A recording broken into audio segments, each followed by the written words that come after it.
A number of community horticulturalists gathered at the Kanien'kehá Onkwawén Raotitióhkwa Language and Culture Center for the first of two workshops presented by the Kahnawà Environment Protection Office, KEPO, and Ieiénthos Akotióhkwa. The two workshops were given by local gardener Chuck Barnett and KEPO advisor Patrick Ragaz. KTV spoke to one of the organizers, Kaylia Marquis, about the event.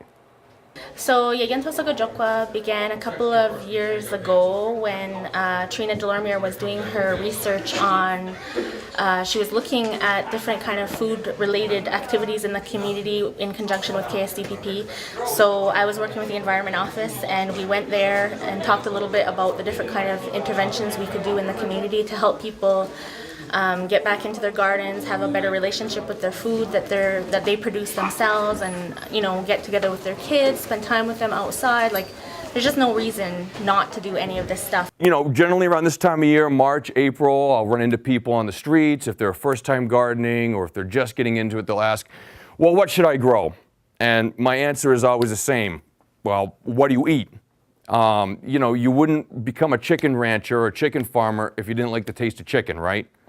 It's a lot of fun interacting with the birds, but at the end, if you're not going to eat them, it's been 90 days, 120 days, whatever the cycle is, for not a lot of gain.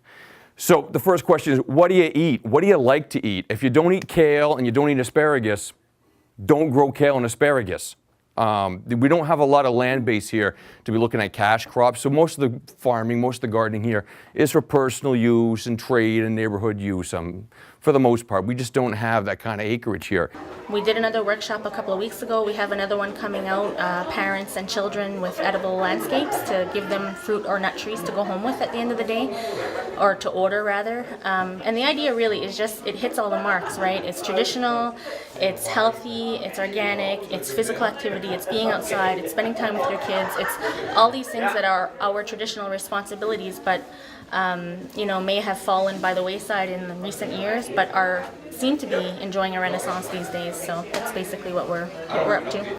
The big kick right now is everybody's saying, I want organic this, I want organic that, okay? We've mostly been raised for the past 60, 70 years on an industrial diet. When I say an industrial diet, we're talking about chemical farming. We're talking about the use of heavy equipment, machinery, pesticides, fertilizers, petrochemicals, these types of things. So there's like this desire, this urge to get back to some sort of organic movement, some sort of place where the food's actually coming out of the ground and we know the farmer, or we are the farmer. So moving forward, what we do is don't think of it as organic gardening or organic farming. It's gardening. It's farming. What they've been doing is chemical gardening or chemical farming. They're the ones who deviated. We're trying to get things back on course here. So we started meeting a little bit more and thinking about what actually deficiencies do we see in the community that we would like to see addressed. So we started doing workshops last year. We started the farmers market last year. We started the seed library with the Kahnawà library. There was a binder going around with material coming out each month talking about more local timelines and gardening questions, things like that. I feel like I'm forgetting something, but that's about the last year's activities. What Mark said to me, and I got a chance to catch up to him, which was great, because I'm like, you're Mark Shepard, dude, was that he says, you know what, we waste a lot of time, he said, trying to kill things that want to live and trying to save things that just want to die. If something wants to die, let it die. Move on.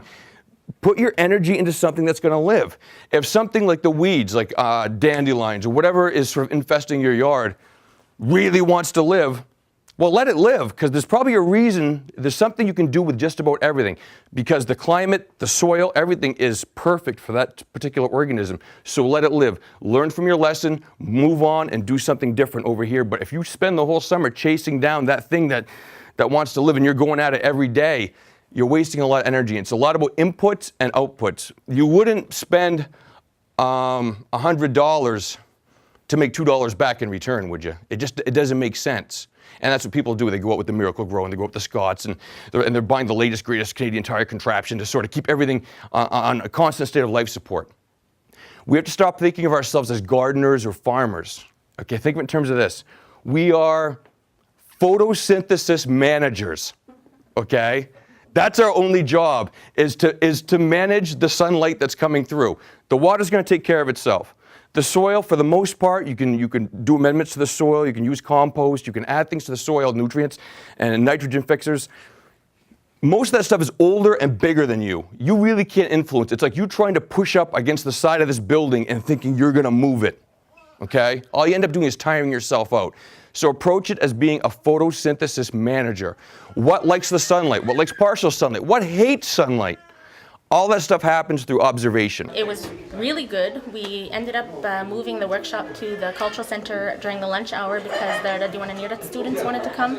So already that was like almost 20 people. So we had more than 20, maybe up to 30, I'm not sure. But it was really good. There were no kids though. I would like to see more kids come in with their parents so that they're getting that relationship as well. Well, there's one baby, but that's about it. Just to mention that there's the seed library that's at the Kahnawà library, where people are donating extra seeds. So if you have extra seeds to bring them to the library. There's envelopes there. You could put them in, any instructions you have. And then if you need seeds, you can go there and borrow them. And the idea is that after you grow whatever you've grown that season, when you save your seeds at the end, that you give some back to the library. And that also helps keep the seeds alive, because often people end up saying, well, I have seeds for this really special, traditional crop, but it's been in my garage for 15 years, and then you don't actually know if it'll work. So if you don't have the time, or if you have seeds that are kind of old, you can put them in a seed library, and in that way kind of depend on your community to make sure that that seed is living.